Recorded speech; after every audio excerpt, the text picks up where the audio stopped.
Welcome to another episode of the Refined Peasants podcast. I'm Wyatt. I'm Garrett. I'm Nick. Alright, let's get after it. Alright, and today Nick is not here, but we do have a special guest surprise for y'all, and Ethan is here with us today. And Ethan, if you want to go ahead and give everyone like a baseline about you and your political thought, so floor is yours. Yeah, sure. So basically, I come from a small town, very Republican family. I like to think I still am. I took the political compass quiz, and I think I might be a little bit more of a libtard than I thought. But, It's okay. yeah, I'll be like you. Yeah, Bernie Sanders over here. Yeah. But, I'm very I like to think I'm down to earth and kind of want to be left alone. I want to do my own thing, let people... Yeah, you were very libertarian on the test, too, so you just very much just want to be left... Let me make my money, don't take it, leave me alone. Let me raise my family and kids how I want, and I don't care what you do either. Okay, fair enough. So now that we've got a baseline for him, so that we know what our new guest is, the topic for today is Cuba, and we'll get into all the implications of it. So what are y'all first thoughts of Cuba? The situation going on down there? We'll probably let the guest go first. So what do you think about what's going on? I've actually kind of had my thoughts changed about it past couple days, actually. I'm always a big fan of freedom, and whoever wants it, we should help them get it. But I think the people who are trying to flee Cuba, we should help, because they are trying to get out of a oppressive communist regime. Sorry. They're legitimate political refugees. Right. Yeah. They are seeking asylum. They are they're being oppressed by their government and the powers above them. But also, I kind of looked into it a bit more. A lot of people do, and like Wyatt was explaining to me earlier, people love the Castros. Yeah, I don't know what it is, but the people of Cuba, it's sort of like if you could imagine if Trump was the president right now and 70% of this country was Republican. So don't get me wrong, there's still 30% of the country that hates him with a passion. But the overwhelming majority of people loved Fidel Castro, and But Fidel's not in charge anymore. Right, and neither is Raul. I don't know the name of their new guy. But people still love communism. Yeah. Is the thing over there, and that's crazy to me. But go ahead, Ethan. I didn't know about... I knew that there was counter protests, but I didn't know they were that big. So wait a second. How where are you getting these numbers right off the bat? Which ones? Like that's 70% of Cubans support Castro's regime. Oh, that's not even really in dispute. Like most of Cuba is communist. But do you have those numbers coming from somewhere besides the communist government? No, the Chinese the government. CIA is where most of this is coming from. And trust me, they have a pretty big dog in the fight trying to get this accurate. So it's not necessarily... So 70% was just a number I threw out there to make the point. But if you don't think the majority of the Cuban citizens are communist, like, I just don't know what to tell you. That's like saying that like most Russians today aren't communists. It's like, well, most Russians aren't communist. The ones in charge for sure are. The ones in charge of communist countries are always in charge. They always love it. But the majority of the Cuban population is communist. That's just the way it is. Especially because they're an older population and they remember Fidel's days. And a bunch of them still remember what life was like before Fidel got in power. Yeah, it's pretty rough for him before then. But so like the idea that they're... I mean, don't get me wrong, there's still a significant amount of them that want to be free and be like a republic like we are. So they're not electing the Castros, are they? The Castros aren't running, but it's not a true democracy now. Okay, so it's still an inherited... they still have elections, but I mean, I would think that they are, not the most honest. Yeah, they're not real elections. No, and that's a big part of like what, honestly, like Fidel really failed on is he didn't really install fair elections like he was supposed to. It's like Putin-like elections. Not that bad, but still pretty bad. Still pretty bad. Like the dissidents don't get shot in public or poisoned; they just disappear. Like in China. No. It's not that kind of regime. Just because they don't have the Cuba doesn't really have a military at all. They have enough military to start shooting protesters. Well, Cuban police actually are. They're, I saw a video of like this lady on like a news channel in Cuba, and she got just arrested for speaking out against the Cuban government. Yeah, in her home. They just came in and grabbed her they're still while she's on live television. an authoritarian regime, right? Absolutely. Okay, and like that is for sure a fact. Like that does not change according to anybody's opinion. Mm-hmm. You know, like that's just true. But the idea that if we made them a democracy and then they would just vote in capitalism is more than anything, it's just wishful thinking. Well, that's never happened in like the history of American enforcement. Is we come in and we're like, all right, now you guys get to vote, and then you end up voting for the same assholes that have been running the show in the first place. Exactly. Like that's the whole shit show of the Middle East. Exactly. Like, Yeah. hey guys, we're gonna give you the power to not be ruled by this tyrannical theological fascist. But we like the theological. We agree. Yeah. We think we should stone the women for driving. Right. Oh. Fuck. So what do we think are like? Why are these people protesting? Do we all think? Oh, it's for sure communism. They don't like the communist regime. Okay. Even the media is acknowledging that now. Yeah. Over the past couple days, the Washington Post, New York Times.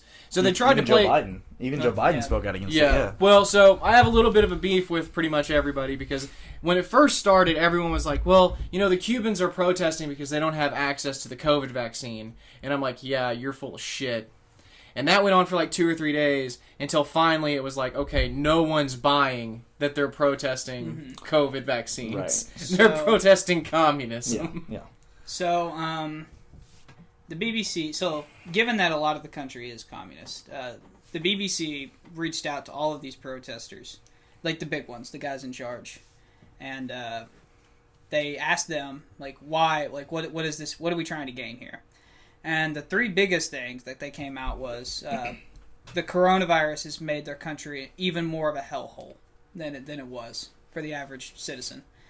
And the second one is the economic situation in Cuba is horrible right now. Just absolutely horrible. They're going to go through like 500% inflation within the next year. That's, That's obscene. That is something that you don't even see that in a math problem in textbooks, Like, like that's crazy. And then the third one was and just for scale on that, even under Joe Biden's economic policy, we've got about a 5% inflation rate this year. So that's still like 500% is like Greece or Turkey recession levels. Even like, like Venezuela. Yeah. And then the third one is the lack of, they don't have the internet infrastructure to reach out and complain about these problems. So, like, getting the problems out of Cuba, like, telling the world about what's going on there. How much communism sucks. Yeah, not just necessarily that. So a lot of people are thinking that this is just people complaining about communism. Well, that's not, I don't know how entirely true that is. I think it's honestly people just trying to make a political point. But... because most of the country is communist, but most Cubans are pissed off right now. So are they all mad at communism? Well, no, they can't all be mad at communism. I bet they are. I bet they're mad at aspects of their society right now that are the result of communism. Like what? Well, like a poor economy. Okay. When communism comes in and owns everything. Okay. Then they own everything, which means they get all the income from people buying anything. So I know that a bunch of these people... Like, I bet the Castros are still living fine. I bet, well, kind of, they're old. Fidel's dead. Dying. Yeah, but I get what you mean. The people in power are living this glamorous life, and the average citizen maybe is not living anywhere close to that, right? Well, I would assume they're starving. Right. I mean, I don't know how much you know about Cuba's economy.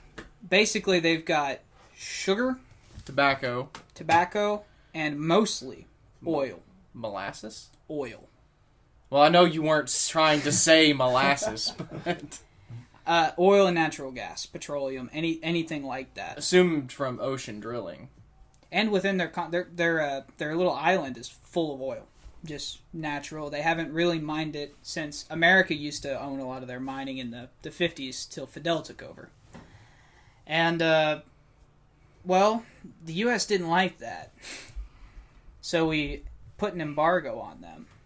and it lasted forever. Yeah, I mean, it It's just still- recently got lifted by Obama. No, it's still on. Still we can there. get buy Yeah. Cuban cigars now. No, No. not really, because Trump put I think right now there are 240 sanctions on Cuba on what we can and can't trade. So Obama eased a little bit, but I think the max amount you could trade was $800. So how much cigars can you really buy? I mean, I buy a Whoa, shit ton of that's- Cubans for $800, but that's still quite a bit. not like But not on you're a not. mass scale. Yeah, you're not mass exporting enough to support a GDP of a nation. And we're not allowed to sell them food, which, I mean, Cuba, like, you can't grow, like, their top imports, the only thing that the government buys is food. It's like soybeans, corn, stuff, meats. Because, I mean, they've got a small island, like, you can only grow so much. Yeah, and it's not a great environment anyway. It's meant for tobacco. It's not meant for agriculture food. I mean, I could see that. There's just given the mass of the island, you don't have the area needed for farming meat. So, I mean, Even commercial farming of cattle takes thousands of acres. all their cows there are mostly dairy cows. Yeah, milk. So that's the economic. So I was really confused because I'm reading this BBC article, and basically it's saying that they don't want intervention at all. They want the problems solved. Like, and I'm like, okay, well, what exactly? They want the government to stop being terrible people. They want the government to stop being fucking But communists. the government's not going to do that because they are communists. Yeah. And they decide what goes on. So I guess Period. that would get into the crux of our position is what do we do about Cuba? I don't think we should do anything and be, I don't think the right thing is to do something, I should say. I don't think the right thing would be to go in, invade, or to, tell them what they're going to do. I don't think that's it. So, why do you have any suggestions or ideas before I get on my soapbox and preach for like 20 minutes? Go for it. I mean, I will say this. I was listening to Kyle Kalinske. He's a leftist broadcaster, and he hosts the Secular Talk, if you've ever heard the YouTube channel. And he played a clip of Jen Psaki, and Jen Psaki said in a press conference that an invasion of Cuba is not off the table. That is nuts. And I literally looked wide-eyed, and my jaw dropped, and I said, have you lost your fucking mind? But that's, I don't know. But, So I'm not saying we jump straight to making Cuba the 51st state, but it is for sure an option to me. Now, so I'm going to take us back a little bit to Hong Kong when Trump was president. If you don't know, I really liked a lot of Trump's policy, specifically foreign policy, and I'm not an isolationist. I don't think of myself as a war hawk, even though Wyatt does. But when Hong Kong was invaded by China, by mainland China, to be taken over, despite treaties made with the English government when they were in Hong Kong, I was a big advocate for, no, we march our happy asses in there, and we at least remove the people that want to go. If we sail Navy ships up to the coast of China and say, hey, you don't want to be part of the communist dictatorship? Hop on board, we'll take you to America. These people are waving American flags as a symbol of their desire for freedom. And the fact that we just left them to the Chinese government to get vanished and then nobody ever talk about again is disgraceful. So what were we supposed to do? What was Trump supposed to do? You send Navy ships there and you say, hey, hop on and we'll take you to fucking America. And China, I'm sure, would just let this happen. Yeah, I was about to say it. No, if China's not, you know what? We're not trying to go to war with you, China. We're not even trying to say you can't have the land. You just can't have the people that don't want you. Mm-hmm. Okay? And you know what? If it came to war with China, it came to war with China. But you can't, we just let China march in and arrest and, excuse me. I say arrest because we don't know for sure they were murdered. All we know is they haven't been heard from again since the protests. But they came in to a people who didn't want their presence, or at least a portion of the people who didn't want them there, and just took it over. They rolled tanks down the fucking streets. Like, I'm not okay with just leaving those people to their doom, in my personal view. And like I said, we don't have to go to war with China. We just say, hey, we're going to come pick up the people who are going to be nothing but trouble for you anyway. So how about we just come and then we go And that's it. So, and I was really disappointed that Trump didn't take a stronger stance on it, and really he didn't do a damn thing about it. So what about the other way around? We have millions of people who think that everything about America is racist and wrong, terrible. Would you be okay with China coming to get with boats on our shore, just taking people? Yeah. If you're going to try to get me to say that I'm not okay with all these people in California who are like, we need more socialism and communism, and then China's like, hey, we'll come pick you up and you can come live in China. Get the fuck out. You're saving me money. Get the fuck out. Fair Go. enough.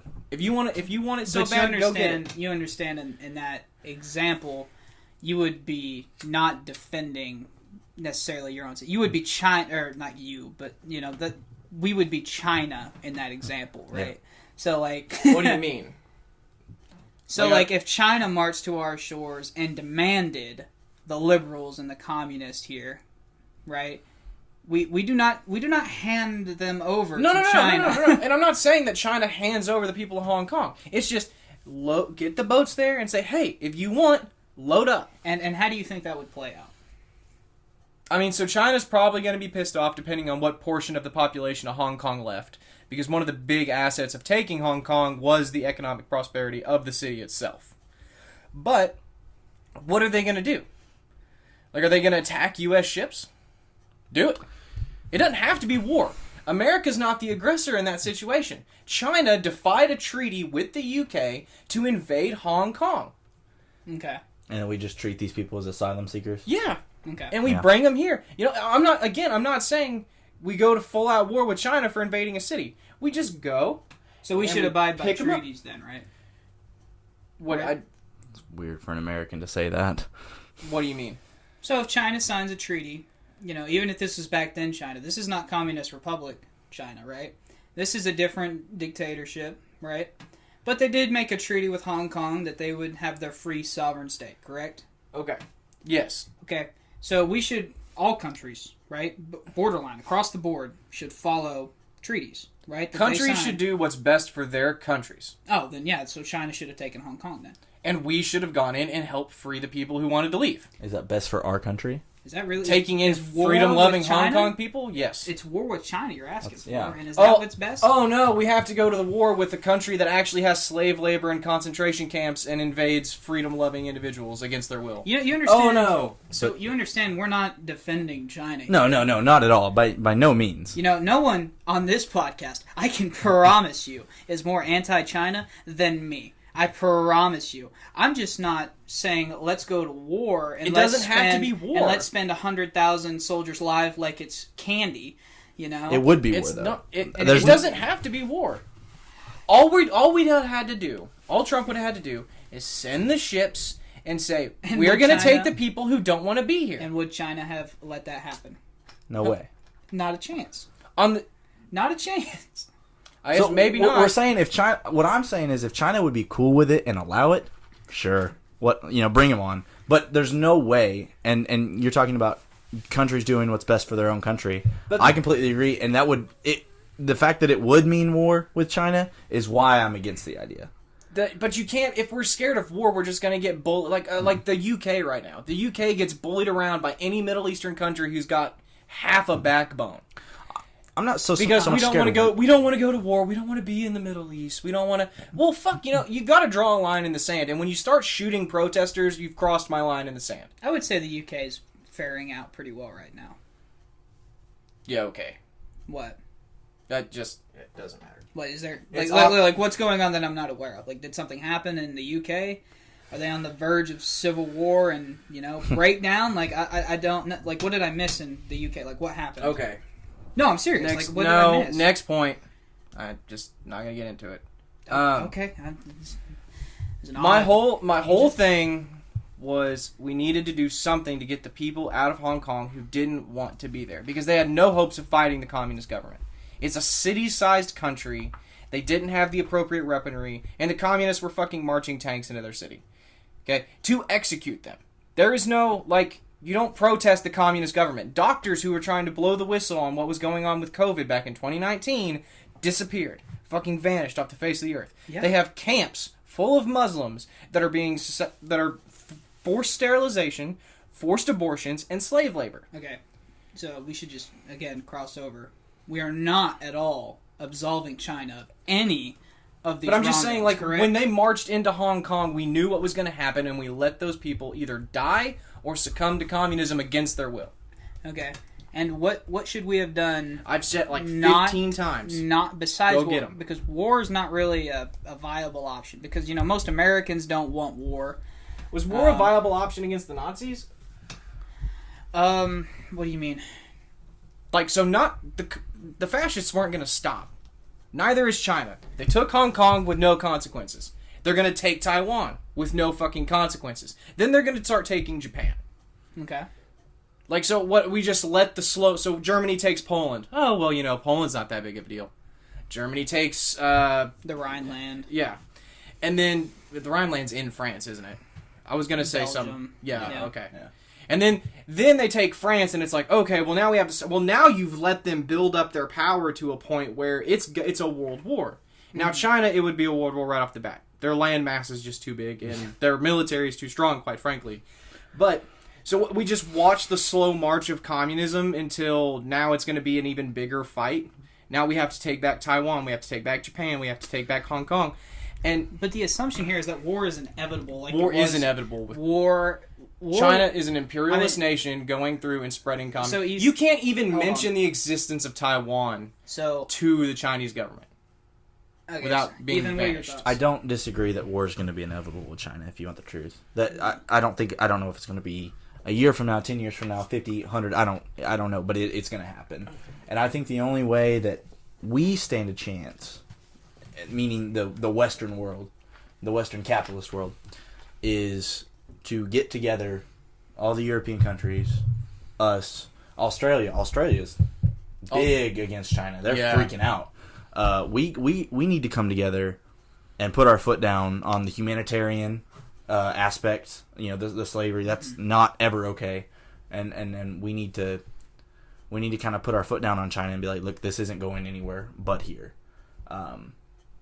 You shall go no farther. I think Hong Kong's a lost cause, meaning trying to get it back at this point. It's gone. But you're talking about Taiwan, Japan. That's something that we can hopefully try to protect. Yeah, right. And especially Japan. Like, I don't think if China moves against Taiwan, I don't think anybody lifts a finger. I think we all watch just like we did with Hong Kong. I think we all shut up and just let it happen. Now, if they move against Japan, Japan's a significant ally in the region. Japan is in SEATO.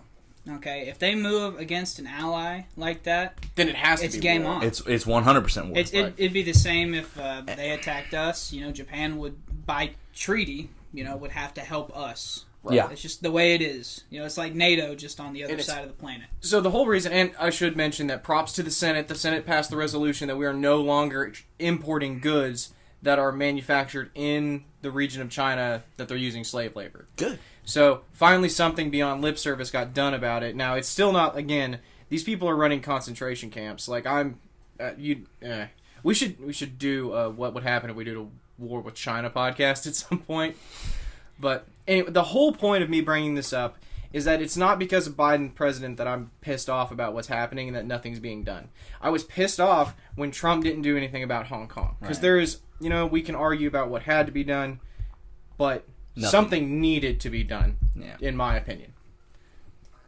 Now, moving back on to Cuba, I'm really going to recommend the same thing. And the reason Cuba is a little bit more significant to me is because Hong Kong is half a world away. It is across the largest ocean on the planet, and being attacked by the other superpower of this planet besides the United States. So I can understand, like, okay, well, you don't want to go to war with China, so we have to let Hong Kong fall. You know what? I disagree with it, but whatever. Cuba would be an afternoon. We walk in with a few teams of SEALs, and Cuba's done. Communism is done in this fucking hemisphere. Just a few, huh? Yeah. Yeah. Well. Yeah. Fair enough. We put boots on the ground. We've tried to invade Cuba, right? We wouldn't even have to. Tried. Yeah, we trained their own civilians to sneak in, and it failed. Yeah. We did not send the highest capable soldiers of the United States into Cuba. And the only reason we didn't is because if we did, the Ruskies would have nuked us. So we had to train the Cubans themselves to sneak in and be like, oh, hey, that wasn't us. It was Cubans just protesting communism. No, we trained. CIA. Anyway. No one's going to back Cuba. So you're supporting a military occupation of Cuba. Yeah, 51st state. Not saying this is the first thing I need to go to, but it's for sure on the table. You know, your boat idea, I don't hate it with Cuba.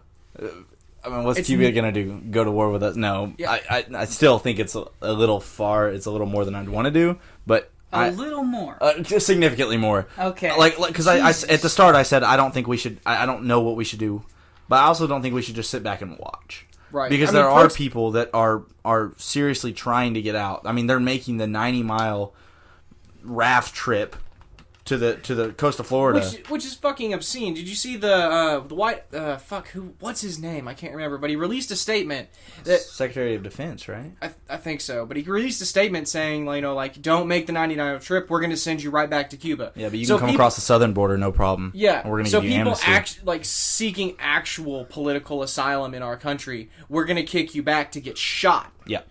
But, if you're Mexican or a Venezuelan, well, Venezuela would be special too because they're socialists and fleeing socialism, or Honduran and you're just fleeing because you want to come to America, you can just come right on through. Let's be clear, if you're coming over and you're wanting to claim political asylum, I don't care, frankly, personally, I don't care what country it is. If you're claiming political, I don't care if you're coming from Mexico. Yeah. I don't care if you're coming from Cuba. And you know what? I quite frankly don't care if you're going to vote Democrat or Republican once you become a citizen. Yeah. And that's what pisses me off so much about this issue is Democrats only support Mexicans because they're going to vote Democrat. Republicans only support the Cubans because they vote. Yeah. And they vote in a swing state in Florida. Yeah. So I think that's why Republicans care about it so much more. Yes, I think they would care about it regardless, but they care about it more because they know that's possible red votes for them. Yeah, exactly. Yeah, in Florida, which is and politicians. I mean, you can't eliminate the likelihood of political motivations here. Yeah. I mean, I wouldn't call Florida a swing state by any means, but you don't think so? I got close. No. It's getting farther and farther. It's getting redder. It's getting redder and redder. I mean, have you heard DeSantis? He's won in Florida a couple times, and DeSantis is just Trump with slightly better verbiage. Yeah. A nicer Trump. You won't. Anyway, so as far as Cuba, my thing is, whether we send boats, and we don't even have to do a military occupation. We could just do, when the Russians were trying to ship nukes to Cuba, all we did was surround the fucking island. If we surround the island and be like, look, we just do a blockade. We send Navy ships in there. Are we doing a blockade now? Yeah. I didn't know we started doing. When did that start? Since the 60s? Yeah, 60s. Why are we still doing a blockade since the 60s? Okay, so because we don't want to see communism succeed. So we have sanctions against Cuba, so that way their economy fails. And this disincentive, and we're telling other countries, you can trade with us, or you can trade with Cuba, but you can't trade with both. Who in their right mind would choose Cuba over us? Yeah. So, and not only that, you still have to go through. Now, it's not as bad as. I guess that's where the Democrats are getting Cuba's failing because of American intervention. So, the UN has voted every year for 30 years for the U.S. to end this blockade and this embargo. Because it violates every international trade treaty that we've signed. And it signs global trade treaties. It violates everything. This is, and I don't mean being hyperbolic. Literally, the United States and Israel, 2 countries, voted to keep it. The rest of the planet voted that we should end it. And ultimately, like you said, America is going to do what we think is best for us, and we think that keeping the embargo up is best for us. Well, and if it's spanned 30 years, this isn't a Democrat or Republican thing. This is whoever's in office. Yeah, they're keeping... Whatever they find out about it when they get that little president's handbook is no, we got to keep this embargo. It's because they don't want a communist country succeeding like Wyatt says. 90 miles off the coast. 90 miles from us, that close. Don't get me wrong, communism, I'm not going to attempt to defend communism in practice. I don't think that it's ever really worked. Like, I mean, you could argue China worked, but you throw morality out the window at the very least. Yeah. Right? Yeah. You know? Yeah. But, I mean, like, Cuba's not going to invade the U.S. So. Like, yeah. Yeah, but they would have allies. It wouldn't just be Cuba. But I really, honestly, I don't think, like, more, like, culturally, they were, like, Russia was still, like, culturally kind of a part of the West. Really, they just differed on economics. You know, there are very religious people today. They're still, Orthodox Christianity's exactly. big in Russia. Cubans are very religious. China is literally godless communism. Yeah. Which was what Stalin was going for Exactly. anyway. Like, yeah, the problem Stalin had was the people just were quietly religious instead of... But anyway. well, I've heard several quotes that's essentially like the biggest opponent of communism is a religious religion. populace. Yeah. Right. Like, because the idea of communism is there is no higher power than the government, which means they dictate morality, they dictate what's okay, Right. and if you acknowledge a deity, whether it's Allah, God, Yahweh, whatever, the Buddhist gods even, like you're acknowledging that someone has a higher morality than the government, therefore what the government is doing could be morally wrong, and then that ends in uprising. Right. Mm-hmm. Like, but I think what we could do to help Cuba, and ultimately what I care about in this situation is the Cuban people, you know, helping them, because Cuba, like, has done a lot for America, and I don't know that it has necessarily been given back. Like, I think they sent, like, 18,000 doctors across the world during COVID or something like that. I don't remember how many. That's another headline that I keep seeing is Cubans free healthcare sending, like, it's one of the most like leasing their doctors out across the planet. Yeah. Like, it's one of those, it's like one of the top tier despite having so much lower a supply. And it's like, so an issue I have with that is, like, why don't you keep those doctors in-house if you're struggling with COVID so much? Like, so, Cuba's a tiny country. Uh-huh. Why aren't you... I'm sure you don't have, like, 3,600 doctors. You know, and they might. I don't know. I don't know how many doctors reside in Cuba. But if you're suffering from COVID, do you really have the 1,800 to spare?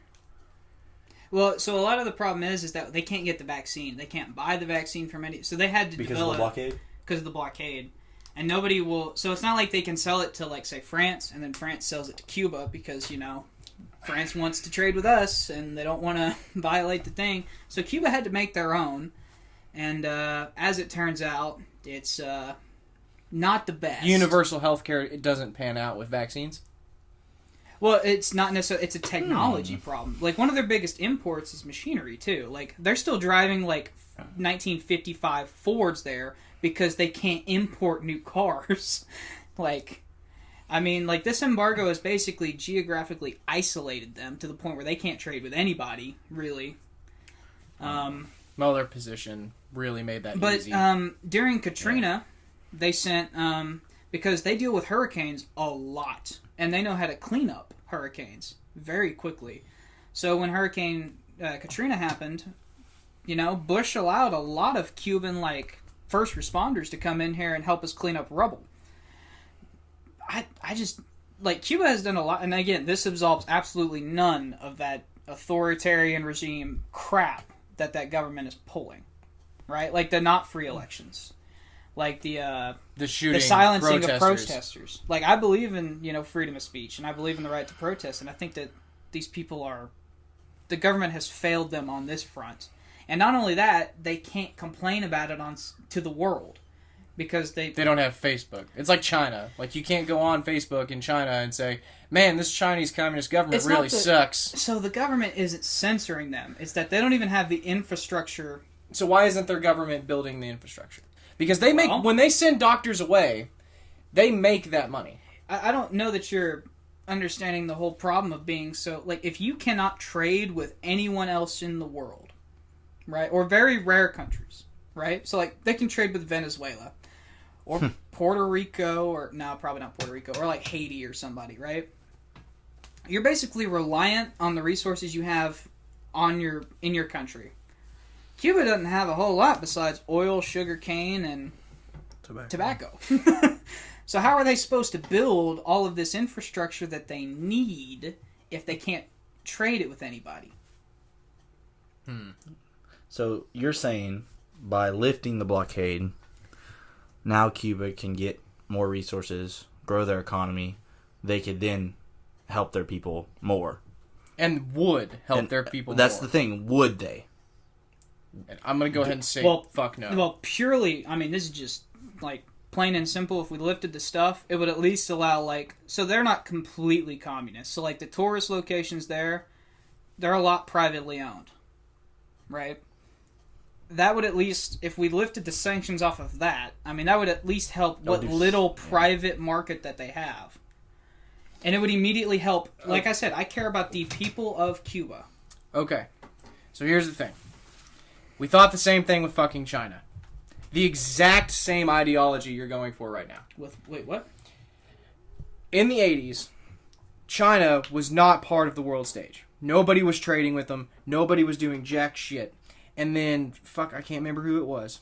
Somebody came in and said, you know what? We're going to start lifting all these sanctions. We're going to start lifting embargoes. We're going to come in and we're going to stop choking your economy. Because a free market makes freer people in a freer government. You will become less authoritarian if we introduce you to capitalism. And that failed fucking spectacularly. There's a difference between Cuba and China, though, because Cuba doesn't have the size or the resources to do that. I agree. Yeah, but communism better the smaller you are. Do you think so? Yeah. I think for communism, if communism was to ever, like, succeed, it would have to be in a country like, honestly, like America. Like Cuba. And no, because, see, so Cuba doesn't have the resources to do communism. To have the government control everything. Yeah, it sure does. They control everything now.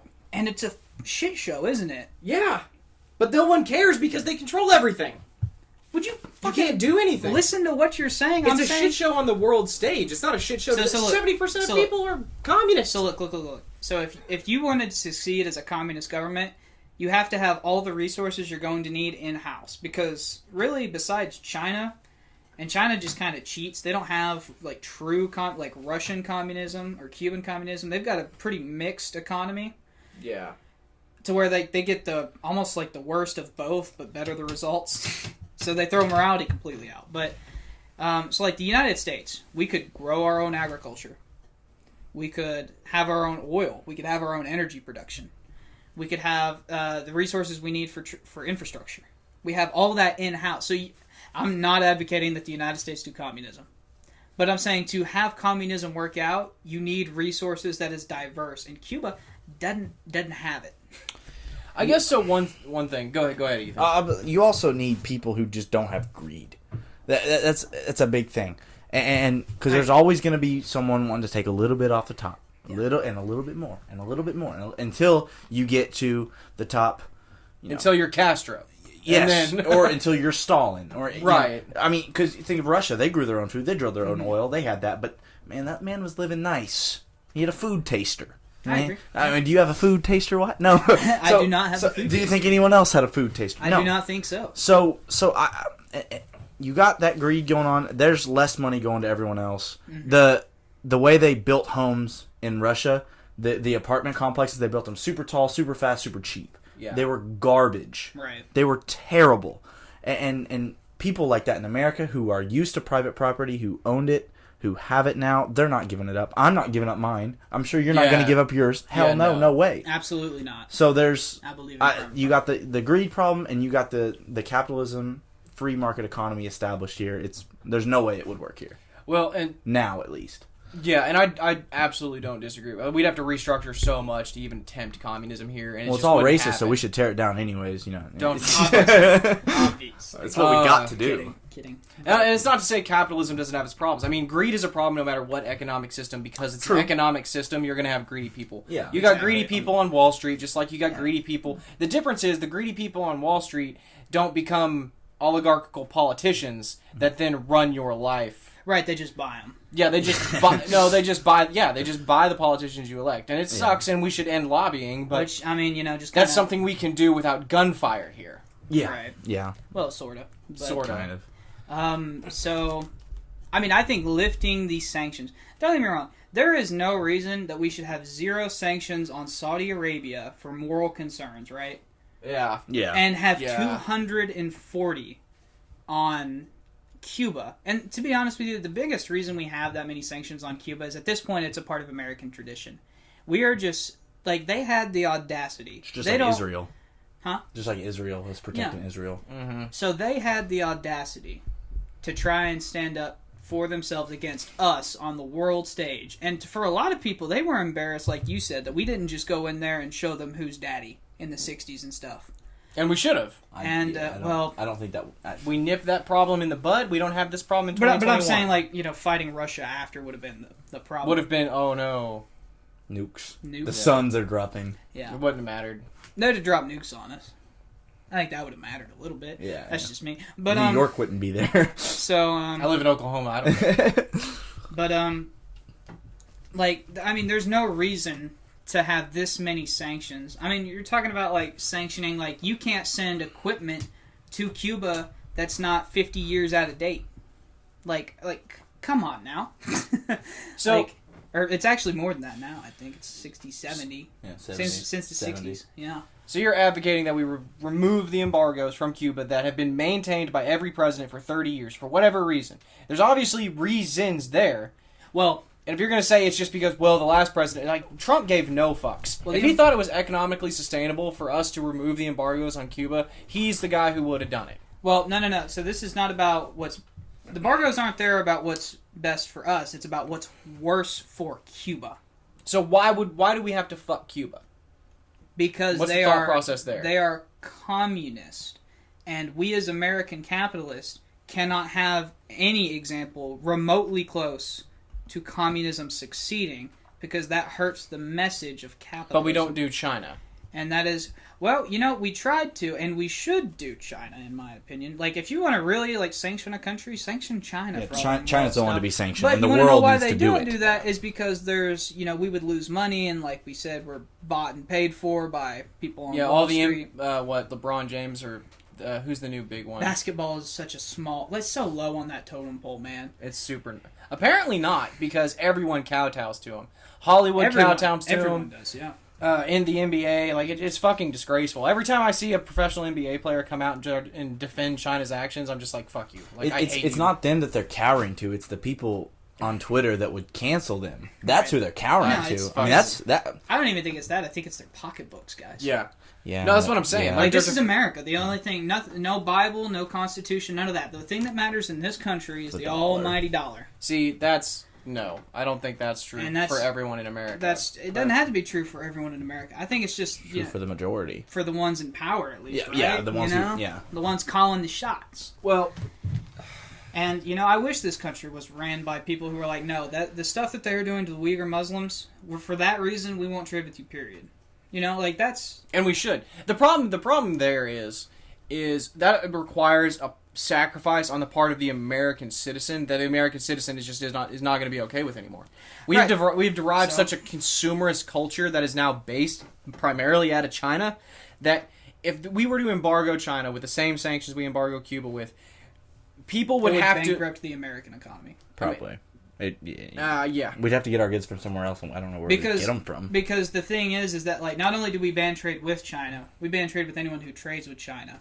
Which is everyone. Who doesn't trade Yeah, with China. and it would have to be a united... You know, the only thing the UN could do to redeem itself is be like, okay, no country in the UN is trading with China anymore. But if they have the power to do that, they got the power to tell us to lift the embargo. I don't... Honestly, so I don't see... Cuba's not going to become the communist superpower that China is. I agree. Yeah. But I also did, like, given experience, you can't just introduce free markets to people and expect communism to go away. I'm not even saying that communism would go away. I'm just saying it would help the people of Cuba not have such lower standard lives. Would it, though? Because it didn't help people in China. Well, it depends on what you're counting. Because if you're talking about lifting people out of poverty, and you're talking about, like, you know, better quality of life, you know, by every metric we can figure out how to do that. I mean, China, that did happen in China whenever we lifted the sanctions. They did lift people out of poverty. Now, they did it in a way that we may not agree with, right? But, I mean, that's just kind of the facts. Like via slave labor and... no. No. Well, trust me, Cuba. I still think Cuba is an island that took over, like, had a slave revolution. They're not going to be doing the slave labor stuff. Yeah, the slave thing is. The slaves are the You ones say calling that. the shots now. it won't be a racial slavery. It's not a racial slavery in China. It's a slavery of political dissidents. Because when you make a country more powerful, you make its government more powerful. Its government right now is communist. You're going to be handing more power and more money and more influence to a communist regime that is okay with rolling tanks down the streets and shooting protesters. See, but I think even so, And then saying, well, no, it's going to help the people. It's like, really? See, but even the president of do y'all know who? What's his name? Gorbachev, the Russian guy who gave it up? who gave it up. Well, that's kind of what Cuba sort of has now. They've got a guy. I don't know if y'all have heard him talk. Basically, he's admitting his country's failures to them. He's like, I have failed you in the sense of, like, I'm not offering the freest elections because I'm having to fight corruption within the Communist Party. They're a one-party state in Cuba, I believe. I think they're just communist. Yeah, they are. Which is awful. Yeah, that's But, always a problem. I mean, we're at least double as good, you know? Right. But, they're half as bad as us. exactly. Twice as bad. Not half as Yeah, bad. twice as Right, bad. okay. Yeah, sorry. I'm not a I was math. gonna say, I'm hang not a on. math major. I'm not a math major. But I think, honestly, like, Cuba just wants to, I think, especially the people, like, if we can't, the alternative is we just kind of keep things the way they're going now, and these people stay poor, hungry, and oppressed. Or we go get the ones who are sick of it and wanting to leave. Okay, so now we just let them go full communist. So now there's no diversity of ideas, there's no any of that. I mean, they already have a communist government. How much full communist can you get?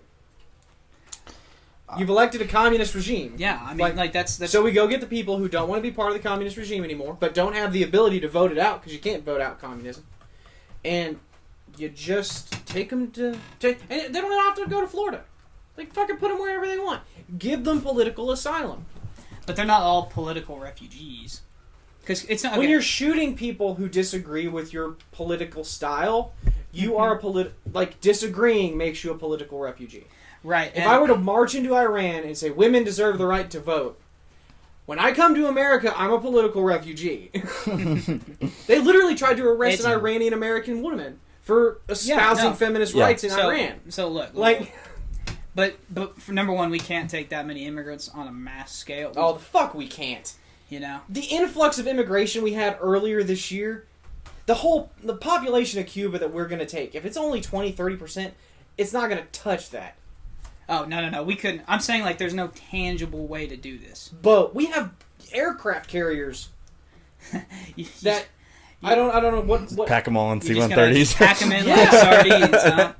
for a And, 90-mile trip. You bet your fucking ass. And you think they wouldn't take that over floating a Chevy truck to the coast of So don't get me Florida? wrong, this is a cute idea, but at the same It's time, not a cute idea. It's it an violates actual... international law, Garrett. What? How? How does it say You hey, cannot. you Taking don't people. want to be here? You explain it to him, Ethan. I mean, you just can't take people. I mean, or I know you're not taking them against Yeah, their I'm will. not saying we go kidnap the Cubans. I'm But it's saying we still- roll a boat up and say, hey, if you want on, come on. You cannot roll a boat up to a sovereign nation and tell them, like, hey, your citizens can just come on. Because if you didn't know, immigration is it takes two to tango.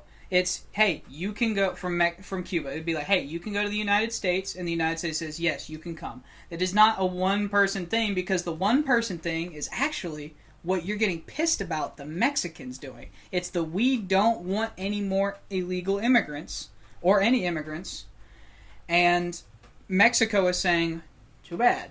We're going to let them come. You're taking them. So what you're doing is the exact thing that you're complaining about, and not only Except that, the it country violates that's- international law. What international law? I'm sick of hearing it. What international law? You show me the UN document that says you cannot go rescue oppressed people from a fucking country. No, you can take political asylums, but they have to seek it out. So let them seek it out. They are seeking it out, and we're telling them, no, we're going to ship you right back to No, the they're fucking not. communist They dictatorship. are wanting to deal with this problem internally. So what do you say to the themselves. ones that are sailing 90 miles in rafts? Let them come. Then, okay, so you're Yeah, but against what they're telling them, that no, we're just going to ship you back? No, I'm let political asylums in across the board. But I agree with that. Why can't we just go get them from the country they're in? Because they're not claiming to be... The ones that are in the country are not, like you're saying, they're not claiming political asylum. They are wanting to better... They are wanting to better... I'm telling you, they won't. Because they don't want to. Okay, then we shell back an empty ship. Because you cannot just roll up to a sovereign country. What would, like Ethan said, what would you do if China did that? You would not. There is no. And said, no hey, way. there's a bunch of people that want communism in your country, and we're willing to take them in. I'd say, get the fuck on board. Not a chance. Yes, you ask any fucking Republican. Any fucking Republican. I don't doubt that. I don't. And they say, that. hey, there's a bunch of people that want communism in your country, and you won't give it to them. So what we're going to do is we're going to invite them to our country and let them come stay here. So let's say there's Democrats in power. The Democrat and then the Republicans are doing some protest or whatever, right? And China's, or I don't know, Iran, whoever, says, hey, we will take your Republicans. We will take them. And they march in here, and basically, they take the Republicans. I'm not talking about kidnapping the Cuban people. I'm roll a boat up, so drop what happens, the ramp, what happens, and what let them happens come on when if they Cuba want. doesn't want that to happen? You know, when they say no. I mean, same thing with China. What happens when Cuba, the government, says no, and you go against their will? You violate their then sovereignty. You tell them to get fucked. You violate their sovereignty. You tell them to get fucked. Maybe stop shooting political dissidents, and then we can have a conversation about how you want to handle this. But as long as you're killing people who disagree with your political regime, I'm just. Then I'm gonna roll how up this actually happens because. Okay, so we get a boat, I'm with you. and it sails the 90 miles to Cuba. And it drops a fucking ramp on the beach. A single boat? A single boat. One aircraft carrier, 15 I don't give a shit. Unarmed. Totally unarmed. Okay. It's an aircraft carrier, we're aware. Well, yeah, but no planes on it, no nothing. Okay? But aircraft carrier is just big. So it's got enough room. You drop a fucking ramp. And you come out with ambassadors. Or, probably soldiers too. Oh, so we are coming armed. I mean... To a sovereign nation. Okay, fine. No soldiers, just ambassadors. And then say, hey, if you guys want out of Cuba, come on. If you don't have to. But if you want to escape communism, we're here with the boat to take you. Mm-hmm. And you will be granted political asylum. We got the paperwork for you to fill out on the boat. Okay. Let's go. And then the people that want to can. And when Cuba says, no, they don't get to go. So you're going to... the people you're oppressing, you're going to refuse to let them leave.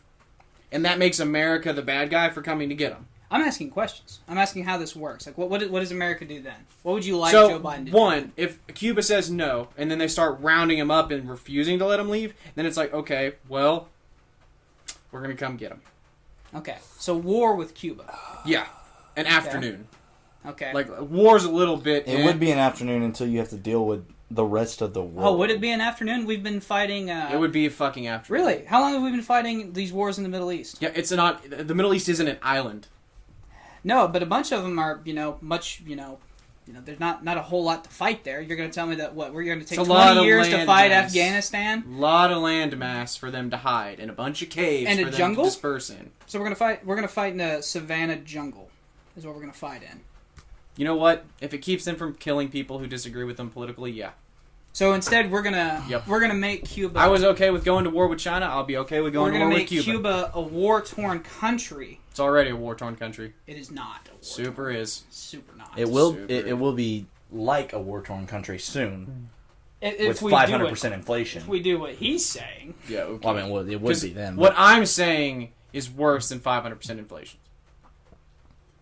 I'm saying is worse than a communist dictatorship killing its own citizens. Okay. Like, that's what you're arguing for.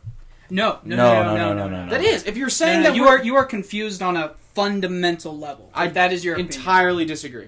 Because I'll let you if you're not... So, okay. So without invading... what I think the best solution is now, okay? As long as there's no thing in the presidential notebook saying why we have these embargoes and the blockade on Cuba. If there's nothing else other than just communism, not wanting communism to succeed that close to America, if that is the only reason. Oh, they probably wouldn't say that's the reason anymore, but originally that is the stated reason. Yeah, but I'm saying if there's no other thing going on, lift the blockade, let them trade. Okay, let them not get that 500% inflation, because if you let them trade, they won't have that big of inflation. Right. If you let them ship their tobacco out to the rest of the world, to America even, and allow them to have a sort of free market, yes, it'll be just like China most likely, where communism grows there, but the quality of life for the people, like you were saying, Wyatt, that's what we care about, it will go up. Right, and that is what we all care about, right? We care about the people of Cuba. So the correct? people will do better short term. But in the end, with lifting the embargo, you're going to strengthen a communist dictatorship that's already proved willing to kill people to defend its power. You're going to be handing them more power and more money to oppress the same political dissidents. Are we aware of what Cuba was like before it was communist? Actually, the only time I've ever talked about Cuba is in reference to it being communist. Well, for our whole lives, honestly, our grandparents' life, it's probably been communist. Yeah. I think since 1958, it's been communist since then. I think that's when Fidel finally took over and he got recognized on the international stage.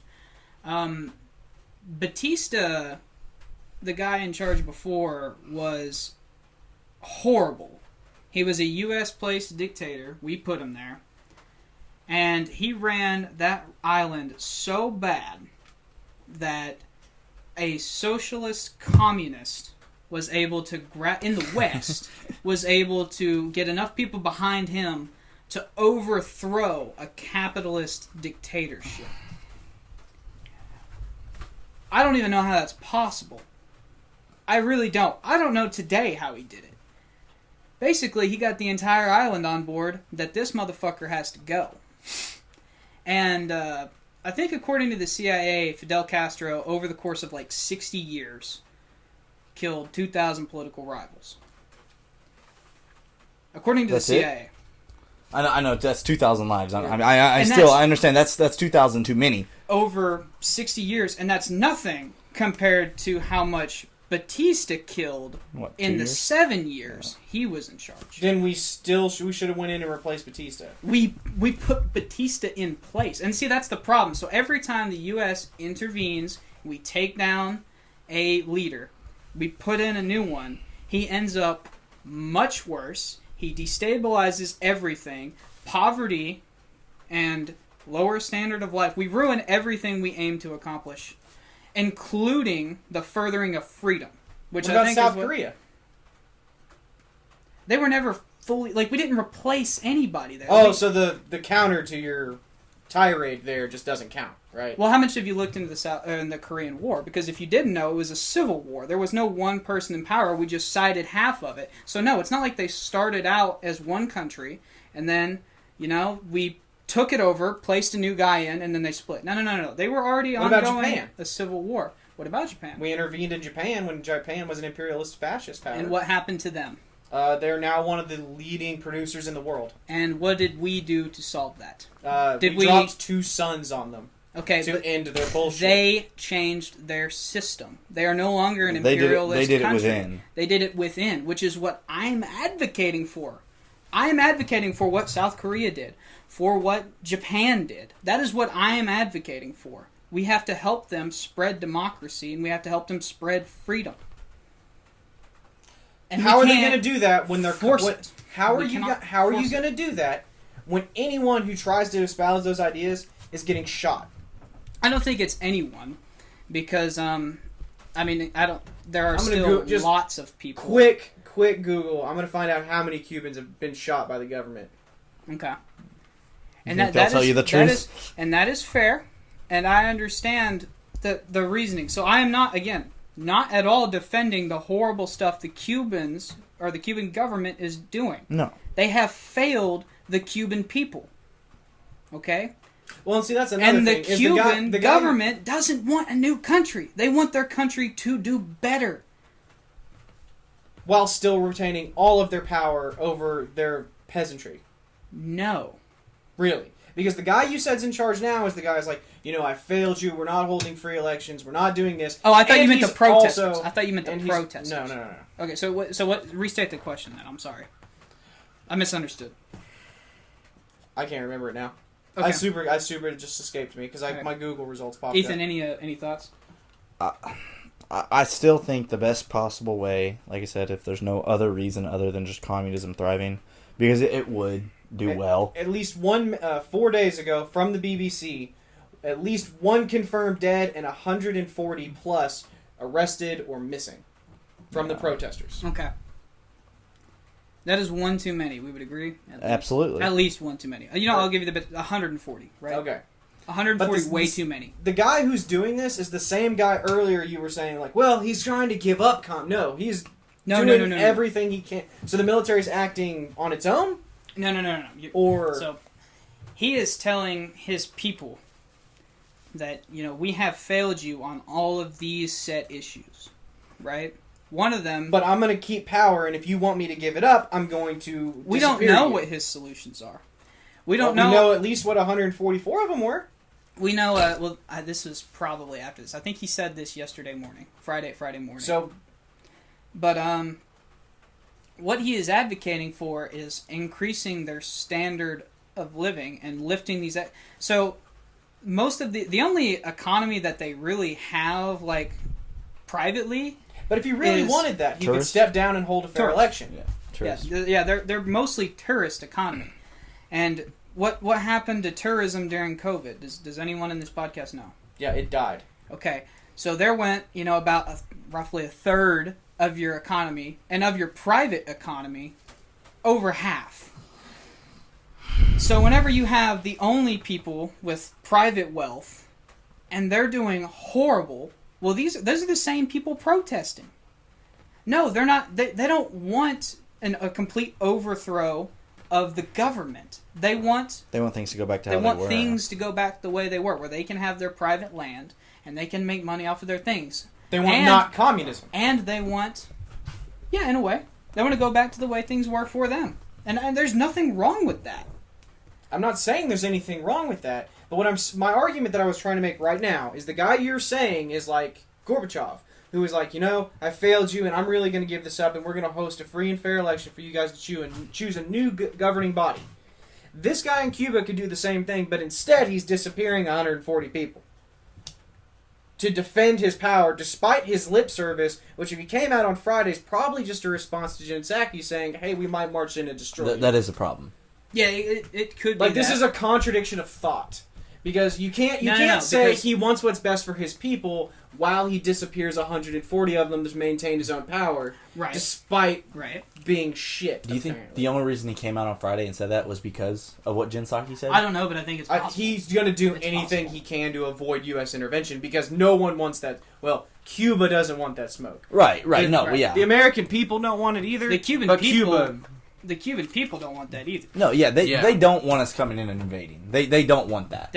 Even the protesters, I believe, they like you said, if they're gonna fix this, they want to solve it internally. Yeah, but it's weird for them waving American flags though. And we're the beacon of freedom. We're the beacon of hope. Is that not a sign for like, hey, come help? I mean, you can also interpret things in a bunch of different ways, I guess. But I mean, whenever they say like, "Hey, we want to solve this within ourselves," I mean, I typically try to take people at their word whenever they're the root cause of these protests. Oh, here we go.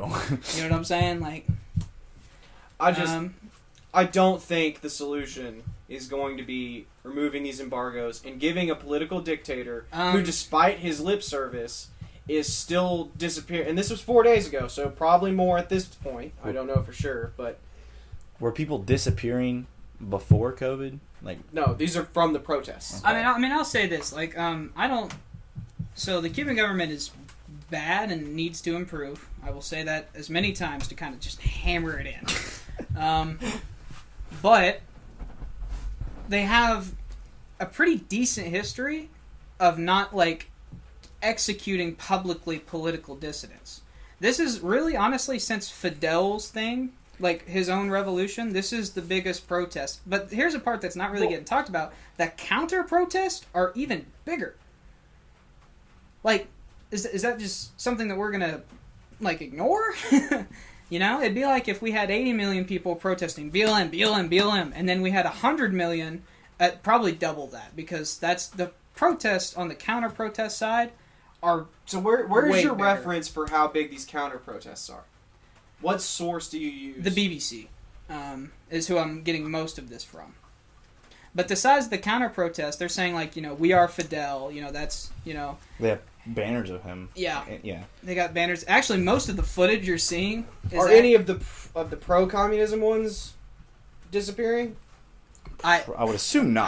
Probably and the police are on the side of the pro-communist. Right.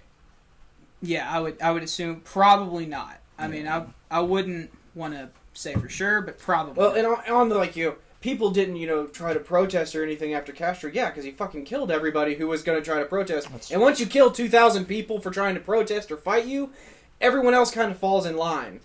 I really don't think... like I said, Fidel was pretty loved. He killed... Except by the people... But he still killed 2,000 people who apparently over 60 years, though. That's still 2,000 too many. Yeah, don't get us wrong, but that's still... How many civilians did we kill in Afghanistan in 20 years? If Trump only killed 2 people how many civilians did Trump kill? To maintain his power, if Trump only killed 2 people a year to maintain his power, what would you say? That's a problem. That's a problem. I mean, how many did how many do you think Hillary Clinton whacked? Oh, we don't want to get into that. Number in counting. I value my life too much. But I think Hillary Clinton has never killed anyone, and the idea that you would suggest such a thing. Just so y'all know, I would never commit suicide. Epstein strangled himself. Oh, absolutely. Yeah. But I think, in real life, presidents, in all honesty, probably have had people killed in the past. That's no question. That's obvious. I cannot prove that. I just want to be upfront. Absolutely fucking. There's not a single president, at least within our grandparents' lifetime, that I would throw it past. That's Trump, that's Obama, that's Biden. That's Biden probably not yet. Give him time. Yeah. But, actually, you know what? No, probably Biden too. He's only been in politics for a billion years. But how many civilians have U.S. presidents killed? Directly? Because of political dissent? Either that or, but through acts of war. No. This is purely because we're comparing political dissent. Oh, I don't know what that would be for Fidel. But I know that the CIA said that he's, I guess he didn't pull the trigger, but, he was responsible for that. Well, if you want to get on a conspiracy theory trip here, I heard a podcast about something. I don't remember all the details exactly, but y'all remember that Jason Aldean concert?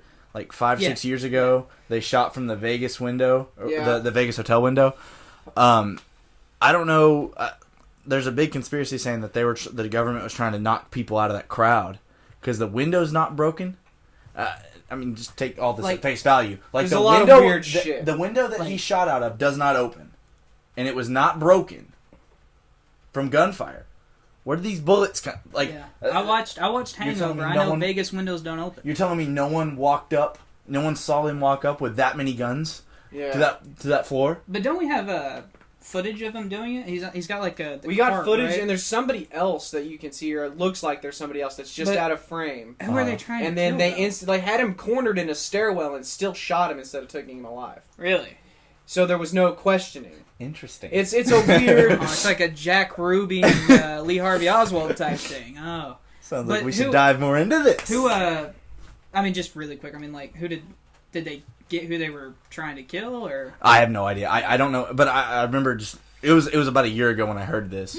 So yeah. I'll see what I can do to find more about it, but I guess the other problem with war is that you got to go through Congress, and I don't know that Congress is going to give it to you.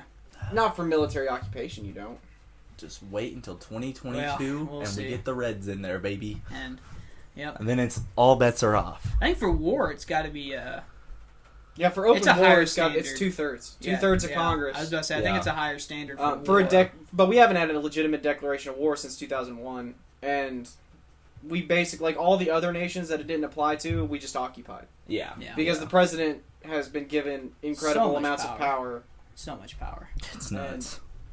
Yeah, that's a different... I just worried about... I don't think strengthening the regime that's disappearing people, that dissent, is the answer.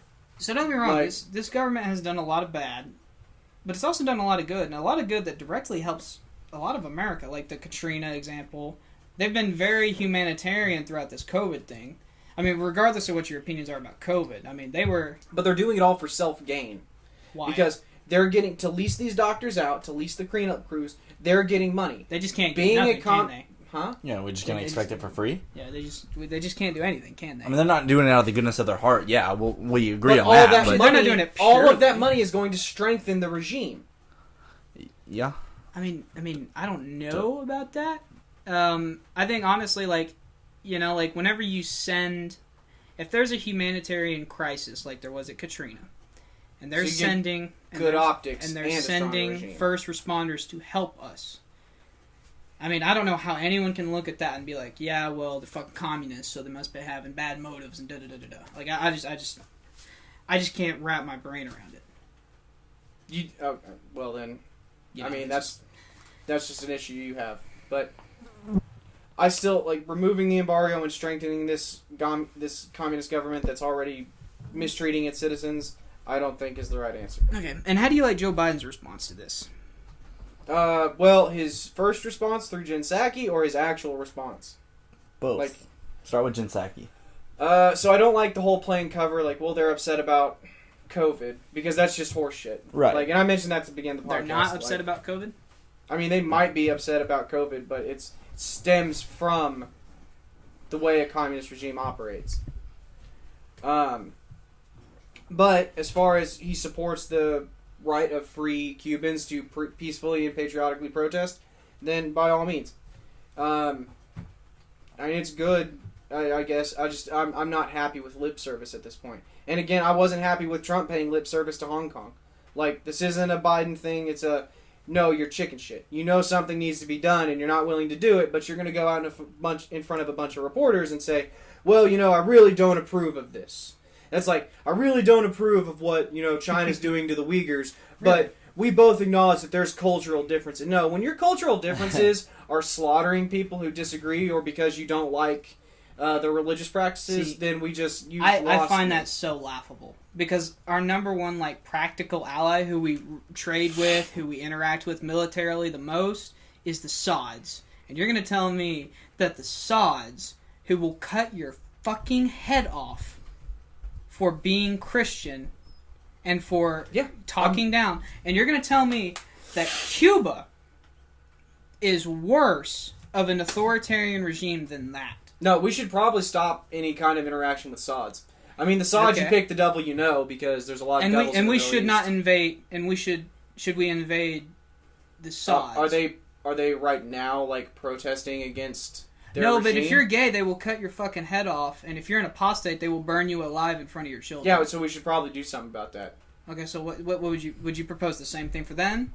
I mean, probably. If you're gay, then, hey, we're going to come rescue you, and you don't have to worry about dying. Okay. So we just basically try and be this world authoritarian police. We're already a melting pot. All we're doing is, instead of you trying to have to escape your communist or your fascist or whatever government that's trying to kill you, we're just going to come get you. Because no one's going to shoot down our helicopter, because if they do, then it's open war and nobody wants that smoke. Mm-hmm. Iran doesn't want... There would be a lot of shit if we went to go pick up people in Iran. But you know what? No one would do a fucking thing. Yeah, it'd be like China and Taiwan. Like, no one's going to bat an eye. But, is it the best thing to do? I mean, probably not on the global scale. So we just let them die. Probably not. I mean, that's what we're doing right now with the Sods. And you know what? Your life has not been affected one bit by that. It doesn't have to be Ethan, has your life been affected one bit by that? No, but I do think it's a problem. Oh, everyone thinks it's a problem. And I stated it as a problem. And like I said, we're not in the position of power to do anything about it, but something needs to be done. See, that's the thing. We are the leader on the world stage. If we're not in a position of power to do something about this, who is? So nobody. And that's... So my argument would be like, well, let's get, the one people who can honestly do something binding. Let's get the UN together and let's tell them to do their jobs. Because, I mean, the idea behind the UN was, the Nazis did some horrible things, if y'all didn't know, in World War II. Really? Yeah.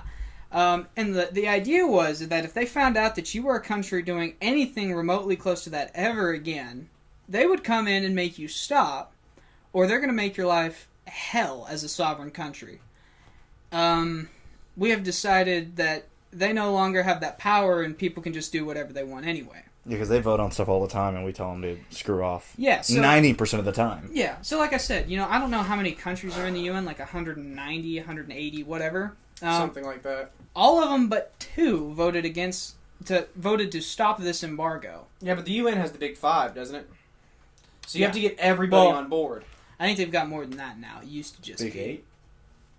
No, so I know what you're talking It's like like the G7. It's China, the UK, France, Germany. A bunch of them are permanent members, and they kind of add to it. Yeah. But you have to get at least all of those to agree to impose the Right. UN's So will. otherwise, if you don't, it's veto power. And we've got the veto power, and we'll use it. But it's kind of BS to me. So like, if we were going to impose world sanctions on China, and everyone except China voted yes on it, China's like, okay, we win because we vetoed it, and even though we're the one vote. It's like that. How on earth do you develop a system like that? It's a little different, though, because we can all still follow it. Screw China. We just all have our own embargoes on them. We say screw them. It'd be a nation embargo. And I think that the UN, honestly, needs to hold America more accountable. I mean, I'm making some slack for that. But like you said, when there's every country but 2, and we're one of them, something's got to be done. I'm not saying, I don't know how they do it. Like I said, we're not in the position to do it. For 30 years, though, exactly, they've had this same vote for 30 years. Yeah. It has been given the same result for 30 years. And I just don't know what else I'm not. Don't take what I said out of globalist. Like I'm not. You are a globalist. You're just an American globalist. Yeah. I would say. You are because you're advocating for us to go. UN. I just want people to not have to be slaughtered by their government. That's it. Right. And since nobody else is going to do anything about it, then let's have America do it. The UN is trying to do it, but we have this bad system of the UN. And America's not doing anything about it. And if you think America has any problem slaughtering people, yeah. I don't know about that one, boss. Like, I would take a closer look at the war in Iraq and the war in Afghanistan, where a lot of civilians died. Okay, the problem with the civilian casualties in the Middle Eastern wars is that civilians would walk up to you with fucking bombs strapped to them and have to get That's taken not out. even the majority. Yeah. The majority are drone strikes. And that's according to, the people doing the attacks. Trust me, if they want to spin that narrative, they would spin the narrative that way, but they don't. And that's because people honestly don't care. People don't care whenever we do it. Nobody cares when their country does it. And that's just honestly the facts. And it's because you trust your country's doing what's best. Yeah. Yeah, and I think in a weird way, I mean, I wouldn't say it's what's best for America. I mean, maybe what's best for, the people who've got money in oil stocks, I guess. But maybe those people benefited from the Middle East war. I'll tell you, soldiers didn't benefit from it. I'll tell you that much. I mean, we're going to lose 50,000 soldiers to suicide because of the war in Iraq. Just the war in Iraq. We're going to lose 50,000 to suicide. I mean, there's no reason. And that's what scares me. Is that a speculative number? They're saying so by the year. So I think at this point we've lost 20,000 to suicide. At the rate it's going by 2050, by the time all these vets are old, we will have lost close to 50,000 to suicide. So that's assuming the same thing maintains for the next 30 years. Yeah, but we've still lost 20,000. That's more than we've lost in combat by a lot. By a large margin. And it's just, I don't know, it's just crazy to me. But I just don't think that we should have this world police stage. And I think that it's a dangerous thing to do, having that, And I like what Ethan said about, if the UN is holding, if we're committing true humanitarian problems. And I know it sucks to think that we might do that. But we have to be real with ourselves. I mean, do we really think that America has never done anything wrong? I do want to say something and make sure I'm not taking out of context. There was, I think it was last week, where Joe Biden said something about the UN looking into us for our racism or whatever. That's crap. No. I don't want him to hold us accountable like that. So I don't want it to be tied in with that. But then where's the line then? If you give the UN sovereign power, because I get what y'all are saying. Yeah. Is the UN needs to come in and do it. Okay? It's their one fucking job. The whole goddamn reason you're there. But if you let them do it to somebody else, then they're going to end up doing it to you. Uh-huh. Eventually. You'd be handing the power of the American government's sovereignty over to the UN. Mm-hmm. And basically creating a global system of government. Which is not okay with me. Because what's good for China is not what's good for America. Mm-hmm. True. Just like within the United States, what's good for California is not good for Oklahoma. What's good for Nebraska isn't good for... You're making a point. Yeah, I understand. I understand. So, like, but the UN's job isn't to figure out what's best for America, right? I mean, we can all pretty well admit that, right? Yeah. Like, the job of the UN is supposed to be what's best for the world. I mean, that's kind of the point, right? You know, that's why they can, allegedly they have the power to step in on all these problems, like people cutting off heads in the Middle East, even though they really don't have any actual power, The UN doesn't have its own military. Yeah, they don't have a standing army. Do they? Yeah, they got, they're called the Peacekeepers. Really? I think it's like 200-something thousand active duty. Huh. We've got, Learn something new every day. Yeah. It's kind of Hunger Game-ish. It's not they're not, like, necessarily the best in the world. They're like they got a couple of our soldiers, a couple from, like, I don't know, like... So it's a melting pot of the yeah, countries. Exactly. They donated soldiers. And they're mostly relief, to be honest with you. So, like, if a hurricane strikes the Philippines, they're going there. Right. Or, like, the tsunami in Japan, or, like, the meltdown there, they were there. Yeah. But, I don't know, I mean, to be all honest with you, what do you guys see happening? Because I'll be honest, I see nothing happening. see nothing happening. Yeah, we talk a big game, we leave it alone. Yep. Yeah, it's gonna be a issue for about 2 weeks, just like the immigration thing, and it's gonna go away, even though the problem doesn't go away. It's not even gonna last that long. We won't forget about it, but it will not be talked about in media or in social circles in 3-4 days. Yeah, maybe a bit longer, but I mean it's going to be quick that we go on. It's just like when someone gets canceled online, they get canceled. Oh, it's bad for them for a week, and then who was that again? That's exactly how it's going to be.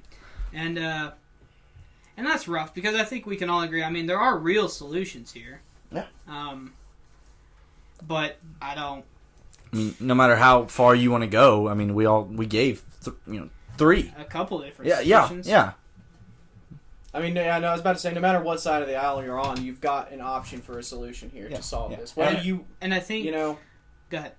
I was going to say, and people are going to disagree or agree with whichever ones, Yeah. But there's tons of options, especially a powerhouse like the U.S. against Cuba. And you said, we have all these different ideas and different solutions, but I think we all can agree that something needs to be done. And I mean, you can't have 140 people missing from protest groups. That's just not... It's not okay. And, so, would you rather see nothing done, or would you rather see the embargo lifted?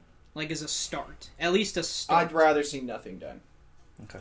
Because I'm not comfortable lifting that embargo and handing more power to a regime that's already oppressing its people. Okay. You're just going to strengthen their hold on the government. Okay. Despite the fact that it might help the overall... I mean, would you rather nothing be done, or we go and rescue the protesters? That was my next question for him, yeah. Honestly, if they want political asylum, grant it to them, in my opinion. Period. Now, if they get them, or let them come here? Well, so the thing about political asylum is that you have to seek it. So they say they seek it, but they can't actually do it, so we go get them. No, it's not like an Assange, could that be a Julian Assange thing. You know what I'm saying? It's like, no, I am fleeing this country. It's not like, hey, there's a boat trip to America. So they flee. If I say I'm a political asylum, I will get free. What if we have a little boat out there 100 yards off the coast? Yeah, what if it's not even a Navy vessel? What if we just send a bunch of fucking rafts to Cuba? Yeah, that's fine. So that would technically count as your asylum seeking. Yeah, 100 yards out. I mean, what do you do for the ones that we find out aren't political asylum seekers? You ship them back. All right, fair. All right, yeah, that sounds good with me. Yeah, that's fine. Yeah, fine with me. Like if they're real political, Yeah, I like you said at the beginning, anyone who's seeking political asylum, you need to take them. We need to help them. And I just want to be clear, that was my position from the start. Right. Right. But. Yeah, I don't see a problem with that. Now, war with Cuba is probably not the best idea because it wouldn't be war with Cuba unless they decided to tell us to fuck off. It would be military occupation, And that's only gone bad for the people we've done it to. Just basically And every for single us. time. Yeah, it's hurt us. It's hurt the American taxpayer. It's hurt definitely soldiers the soldiers. there. It's definitely Yeah. hurt the soldiers. Probably worse than anybody. Yeah. Well, not worse Except for than the people that are getting shot. Exactly, right. Because, 140 people may go missing under communism, but under military occupation, at that point, you may be talking tens of thousands of people. Okay, so hang on. I've been over here thinking quietly. I might have a solution that appeases all sides. These are sometimes the worst solutions. So, humanitarian aid to Cuba. Okay. We start sending them vaccinations for COVID, food, water, stuff like that. We don't lift the embargo. We just say, look, you're hard up. We'll help you. Okay? Mm-hmm. In exchange, while we're dropping this stuff off, if anybody would like to leave and seek political asylum in the United States of America, come with us. Okay. I don't hate it. So I'm not super thrilled about the humanitarian aid because I don't think they totally need it. But Oh, they they absolutely they need it, absolutely yeah. need it. That's not even a question. But Well, I'm not well. if you're going to tell me that they're not starving and needing of stuff, that's So, fine. But where do we stand? Where do we stand on that proposal? I don't hate it. Could we But also? it doesn't solve anything long Hang on. term. Good. I was gonna say, that's where I'm getting. Could we kind of incentivize? Listen, you like the goods we're giving you, the humanitarian aid, the COVID shots, the food, the other medicine. Could we also then ask them or require them really to start moving away from the communist dictatorship on their own? We're not getting involved. We're saying you have to do it. It's up to you. Starting off with the disappearing of people has to end. If people are you have to allow free speech. The protesting. What in about your that? country. So hang on. Following that thought, what if we sat Cuba down and said, "Look, we will lift this embargo. In exchange, you have to guarantee freedom of speech, Mhm. freedom of protest, and are there any other just basic humanitarian rights? You have to Basic human instill a rights. bill of rights right now, Okay. and we will lift this embargo." You have to follow it too. You can't. I'm game. I actually like that. Because the people, if they want to, and I would throw in the election stuff there. We can't oversight it as America, but I would throw something like, hey, look, you got to do some election reform, or we're like, this is The aid's over. because so that way, the We'll just people, put the embargo back on. Yeah, the And people, you're done. the Yeah. people will still, the people will have the right to free speech.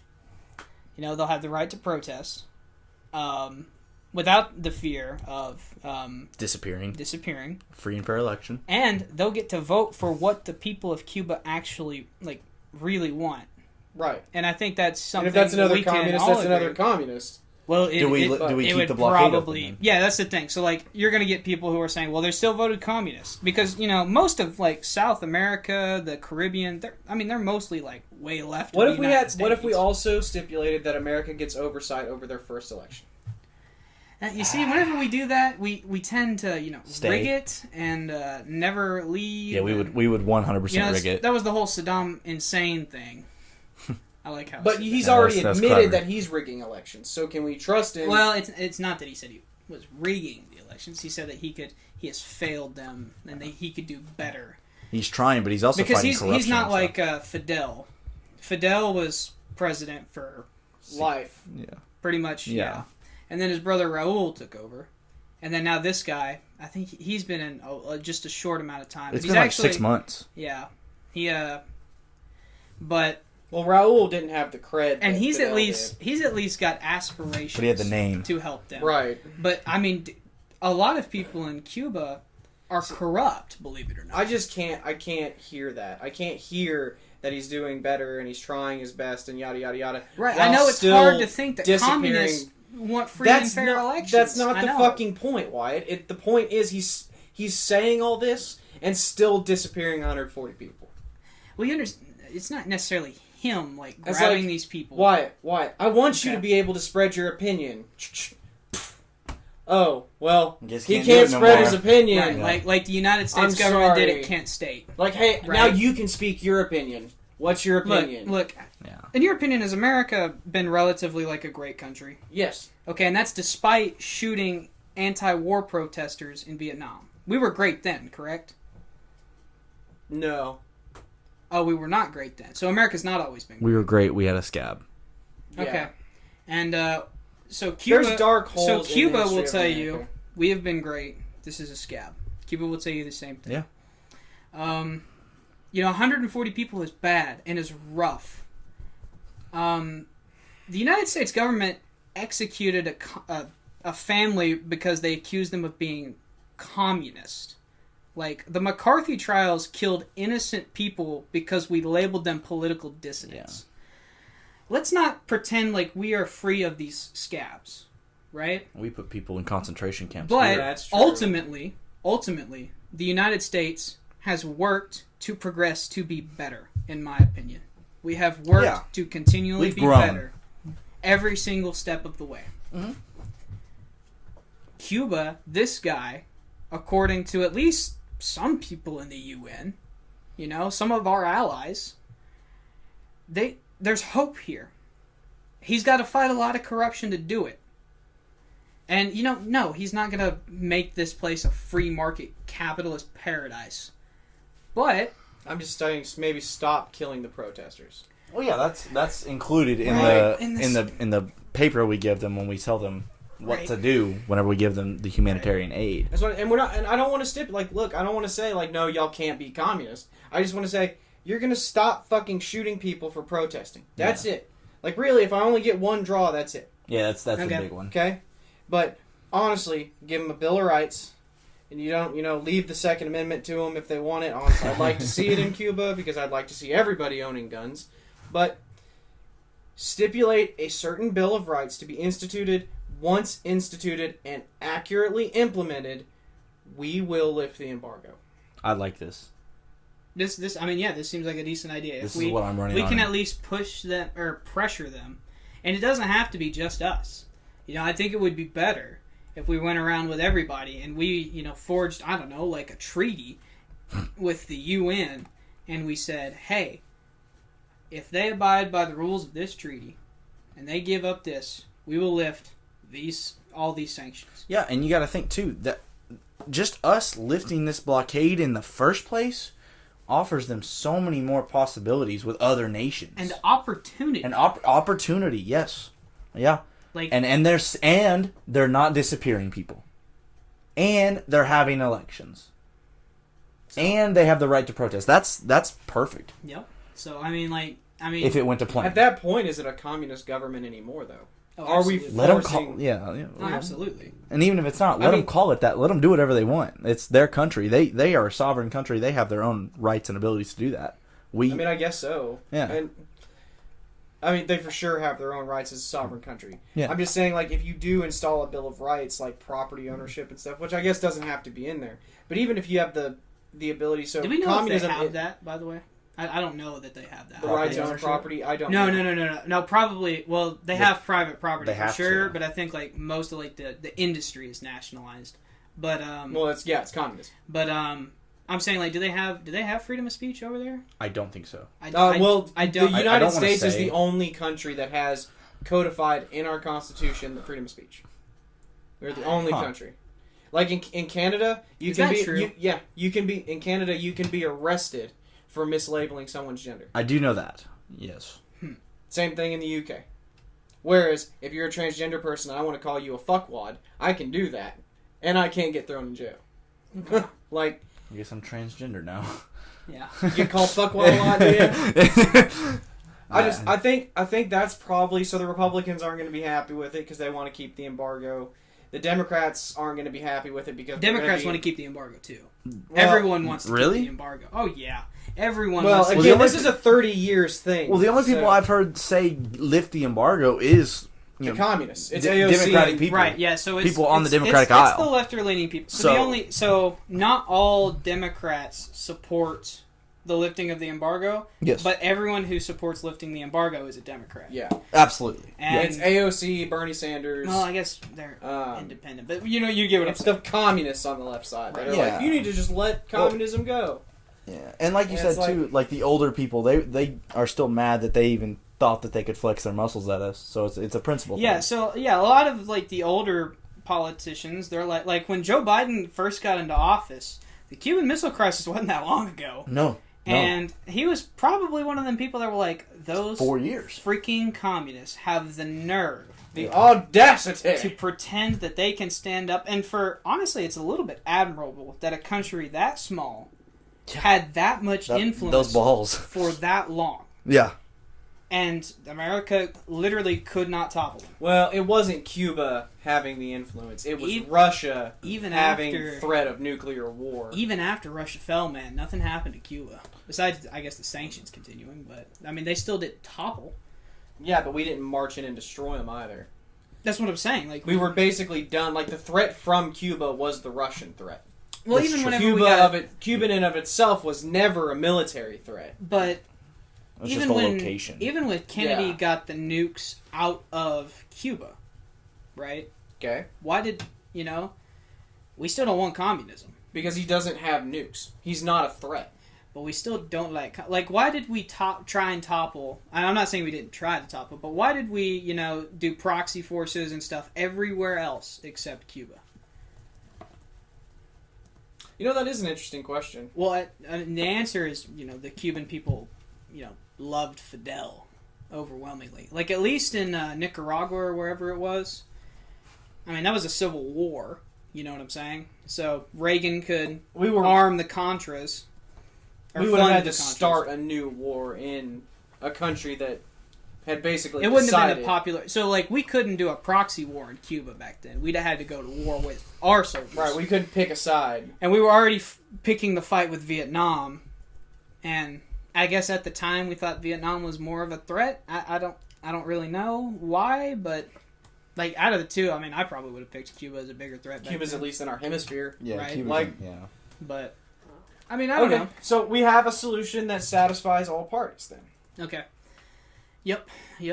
Have y'all ever had one of these solutions on a podcast before? We've had a couple, Um, but honestly, it's pretty few and far between. well, most of the time we get to about this point, and we're like, yeah, we see nothing happening, and then we all get sad. Yeah. So, Well, it's like the Israeli conflict that we talked about. Yeah. Like, we wish things would. Well, I wish, that I can't remember what I said, and I don't want to contradict myself. But we all three wanted. Nick and Wyatt wanted something. I wanted something pretty different. And then at the end of the day, it was like, there's nothing that's going to change. Nothing's just gonna happen. oh now. yeah, I know. Complacency is the name of the game. Like, Status quo is the name of the game. Yeah. Well, the same thing. But, I mean, this seems pretty... I mean, not everyone's going to be super happy about it. Like I said, the Republicans aren't going to want to lift the embargo. The Democrats are going to think we're enforcing our will on a sovereign nation. And it's like, you know what? We're not even saying you can keep the same leader. We're not going to install a new leader. Because Wyatt, like Wyatt said, that always goes fucking terrible. Mhm. So, y'all...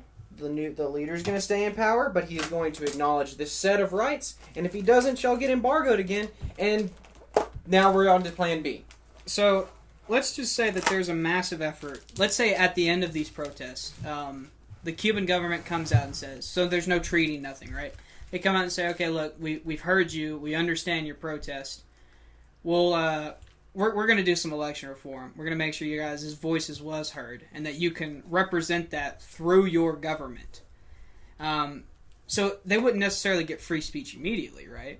But if that's what they really wanted in this government, that's what they would get, right? So if they showed signs of growth and hope, like corruption, this guy really does tackle the corruption. And maybe these elections are getting fairer. Maybe they set term limits. I mean, is that enough to lift the embargo, or do we I need? would say not entirely. I think that takes too long, and then you're forced with the question of when do we lift them. So I think it would be a lot easier. I'll be honest with you. Like, I'm for lift the embargo now. Maybe not all of them. Like, I can understand the arms embargoes, which I mean they're not a bunch, but basically you can't give arms to Cuba. But It's almost like it'd almost be like in that case, it would almost be like training a dog. You would reward good behavior. yeah, So each time the government got a little bit better because they elected somebody who's not going to be a fucking dictator, or they did something, or the government itself did something good. So say they didn't, like, we don't offer them a treaty, like we said before, but they do institute, okay, you have a right to protest and we can't arrest you. Right. So okay, so they institute that, then we lift, so there's 240, say we lift 20 of them. Yeah. Like and we'll specifically do, like, what you need most, like medical technology, COVID vaccines. Whatever it is that your economy needs most, we'll relieve the 20 top of those, and we'll let a little bit of more money come in, a little bit more relief come in. And then you're like, well, fuck, okay, I did good last time, and so you do something good again, and then we lift 20 more. So the problem I like is, I like it too. Yeah. And the problem, and the reason I asked it that way is because we all agreed that we probably see nothing getting done. Yeah. Nothing's gonna happen. So I went with the premise so that nothing gets done, but we just stand back and we watch, and we see signs of good faith. Then I think we start lifting them. But I think the problem is at the end of the day, they are still going to be communists. And people are going to magnifying glass their problem as if they were like a totalitarian regime like China. And as bad as Cuba is, and as bad as their government is, they don't have concentration camps. It's not nearly as bad as even Saudi Arabia, who we, give billions of dollars in just aid to. Right. But, like I'm saying, like if we see those signs, but just because they're communist, it's going to be a magnifying glass. Yeah. Like, don't get me wrong, 140 is way too many, right? Just like one dead person is one dead too many, right? But in the grand scheme of protesters, your percentage points of having a protest and making it back home that night are pretty good, right? I mean, percentage-wise, shoot, what's the death rate of COVID versus what's the, do you know what I'm saying? I think whatever they do, there's going to be a magnifying glass, and we're just going to expand that as much as we can. Well, and each side's going to pick at, Exactly. Well, I think both sides here are against Cuba. Like, this is a pretty bipartisan area. Hating communism is about the most American thing I can think of. Yeah, it's American That as baseball booze. or apple That pie. and booze. Yeah. That and booze. But... all right, any running thoughts, Ethan? Did you give you the last little soapbox? No, I like Garrett's proposal. I also like the if we do nothing, slowly lift them again. I don't like that one as much as Garrett's proposal though, because I like the people binding treaty aspect of it. Yeah, the people need help now, and we have that help to give them. And I think if they agree to make certain changes. I like that. I think we should give them that help because that's like what we said at the very beginning. We want the best thing for the Cuban people. Well, and then worst case scenario, we're not having to go to open war. In worst case scenario, said, okay, you avoided this treaty, blockade again. We'll go right back to fucking square one. Right back on. And y'all can start, and then we go to Wyatt's plan. And it's like, okay, now when you start acting right, we'll slowly take them away. Yeah. I think that's the best possible plan, but I think the most likely is we do nothing, we forget about it in 2 weeks, and then we don't even know that they lifted the embargoes until 30 years down the road. They're off now. Yeah, that's probably the most likely thing. It probably won't even be a big deal when it happens. Nope. It'll get one small news cycle 10 o'clock in the morning on CNN. It'll be a screen scroller. Yeah, a sidebar or whatever it is. Yeah. But, all right, Garrett, any thoughts? No. I'm just... Like I said, it's really upsetting that even if there are some solutions to problems, that none of us have faith that anything's going to get done with it. That's viscerally upsetting me at this point because it seems like such a simple thing to do, and it's not going to get done. Now, I don't know if you know this, Ethan, but there are occasions where we release podcasts, and like the next day there's a presser talking exactly what we had talked about, and I'm pretty sure Kamala Harris listens to the podcast and then tells Joe Biden what to do. Yeah. Or what not to sticks her hand in the back of his head and works him like a puppet There you go. to say it. Yeah. But I think if all three of us can agree on it, if Wyatt can agree to it really with me and you, then I find this to be probably a pretty agreeable solutions to most Americans. That's one of the good things about this podcast is with having Wyatt's a little bit more left, Nick's a little bit more left, and I'm a little bit more right. So when we find a solution that we're all kind of on board with, it's kind of something that a lot of Americans could get on board with. Yeah. You know? Yeah, I wish that mattered. You know, I wish if a bunch of Americans were in support of something, we could get it into law and it would be great. Like but, voter ID Like- with 80% approval yeah, ratings. or like, you know, expanding Social Security to 55, like, and Medicare and all that. And Yeah.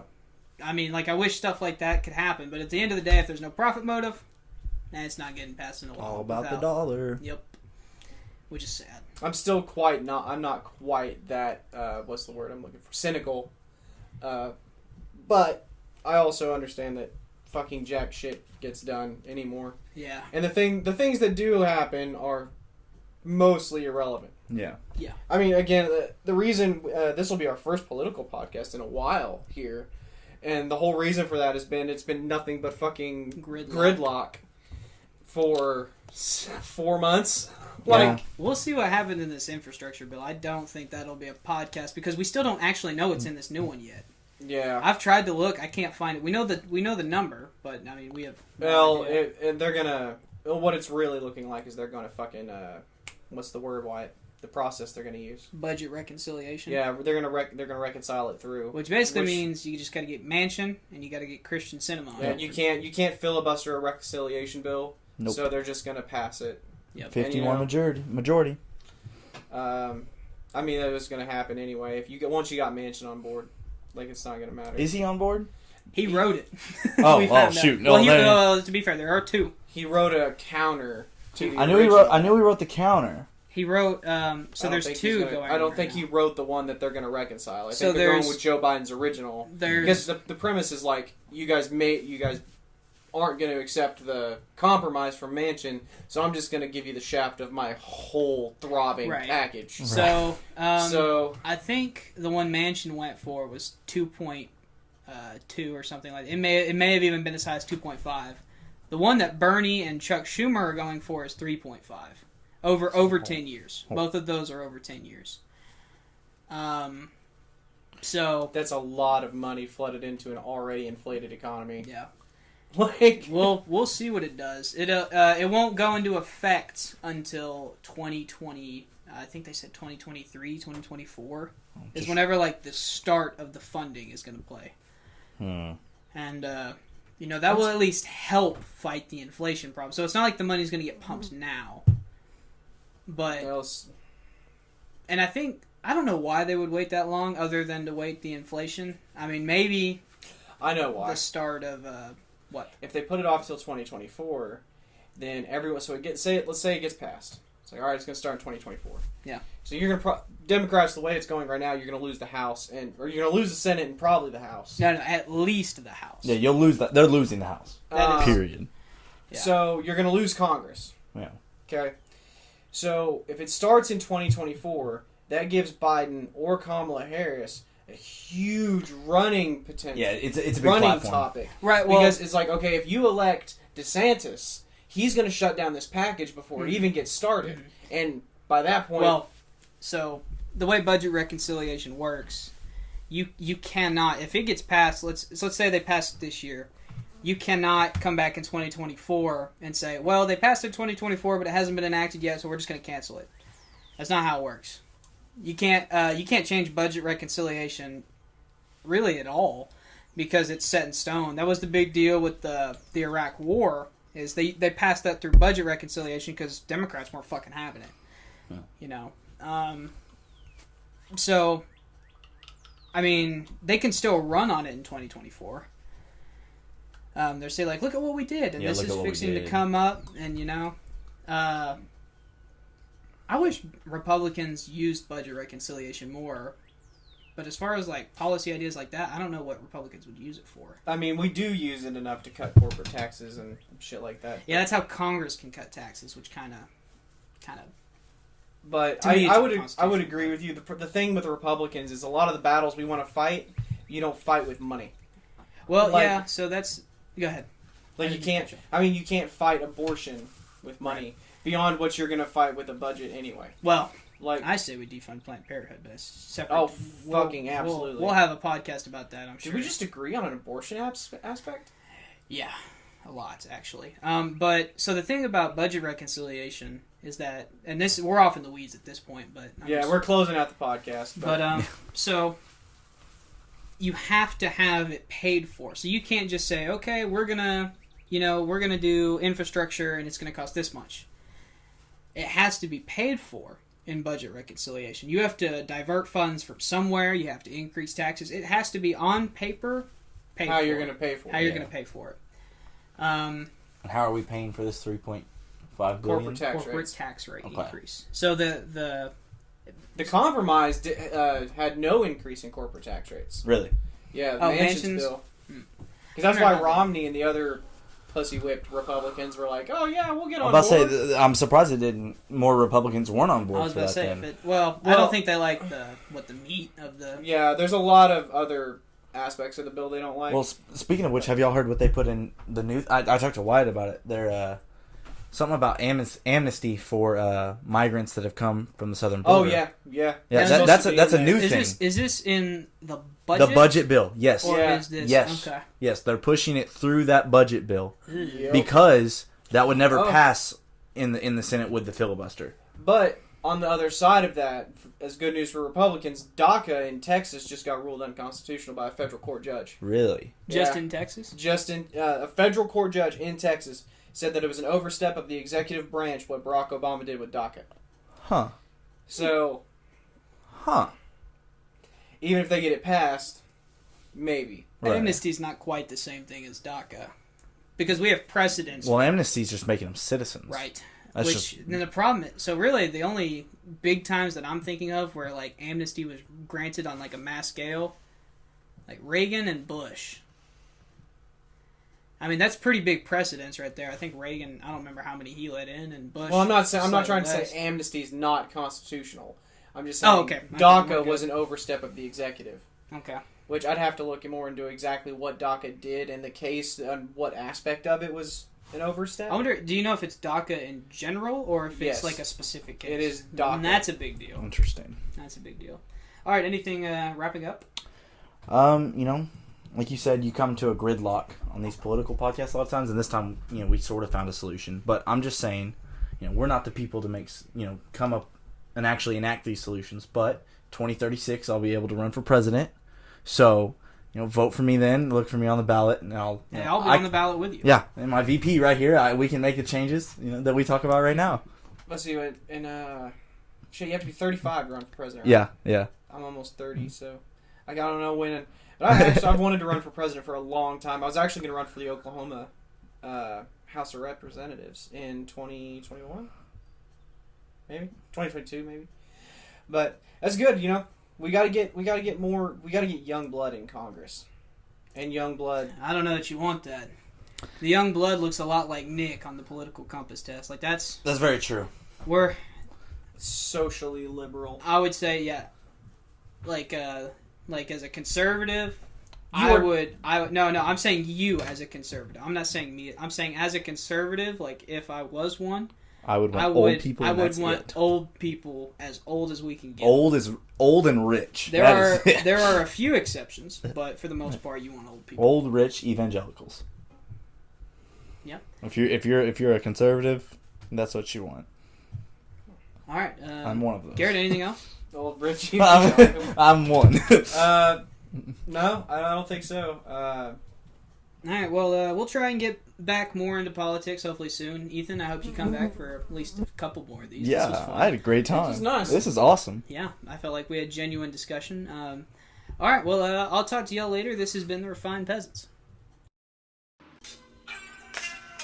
Hey guys, thanks for listening. Don't forget to like, comment, subscribe, hit that little notification bell in the corner, and be sure to let us know if you guys have any ideas for what you want to see from us next. We're a new upcoming podcast. Share it with your friends if you're confident.